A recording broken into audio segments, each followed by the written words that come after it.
So, on this Mental Health Monday, it's Deacon Mark Legreve and myself, we'd like to discuss a few things on communication skills. And for some people, Turn that off, so we'll make sure we turn that off when we actually do it. okay. It's easy to have communication problems. Certainly, it's a lot more difficult when you have communication with someone, a loved one with a mental illness. Let me give you an example. My wife and I are just at the store, and she stops up over at the checkout counter and she says, "I have something here for my romaine salad." And she said, "Roman salad dressing?" And she said, "No, it's romaine salad." "Well, we have Italian. We don't have Roman." "No, I'm here with salad. I'm ready for my salad." And she said, "Oh, you're buying a salad. What kind of salad do you have?" "I have romaine lettuce." "Oh, you've got romaine lettuce. Okay." So you can understand that communication is difficult in the least amount. Certainly it's a lot better when we've got our mask off. But if we can at least communicate effectively so that we understand what's going on, it's helpful. But there's so many times when we're not, when we don't have good communication skills. And sometimes it's because we have heard something in the past, or we expect something, or, as my wife said, I don't have an ear to hear. You know, I'm thinking about one thing and not listening to what she actually has to say. And how can one watch body language, specifically when you're texting each other or when you got a mask on? Just doesn't work at all. So I want to go through just a couple of things that might be helpful. I want to speak a little bit about I statements and you statements. When we're talking about I statements, an I statement is an area where I am speaking in a very specific, direct manner. I am at the center of the communication. I take completely responsibility for what I say, my feelings, my opinions. I don't waver, and I say what I mean. Now, in contrast to that, you have what's called a you statement, or a you type of communication. You feel defensive. It's unlike what you've had before. You blame and become judgmental. You make assumptions about the other person's motives. You generalize a specific problem to other situations, and accusations begin to snowball. And you vent your negative feelings.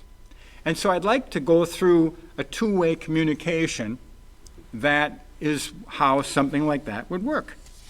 And so we're going to go through an I statement and a you statement. Let's do it. Well, let's do it. So let's try a you statement first. Okay. And Mark, how about if you are the one with the symptom? Okay. And I'm going to be the one without. So here we go. Here's the communication. "You make me so angry when you don't bring the car back on time." But you said I could use the car. "You're always late.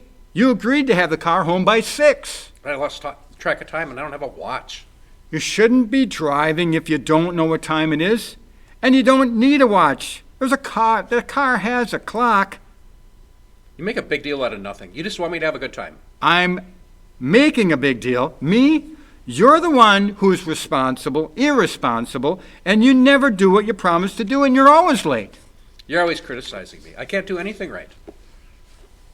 Can you understand where this situation ended up? Yep.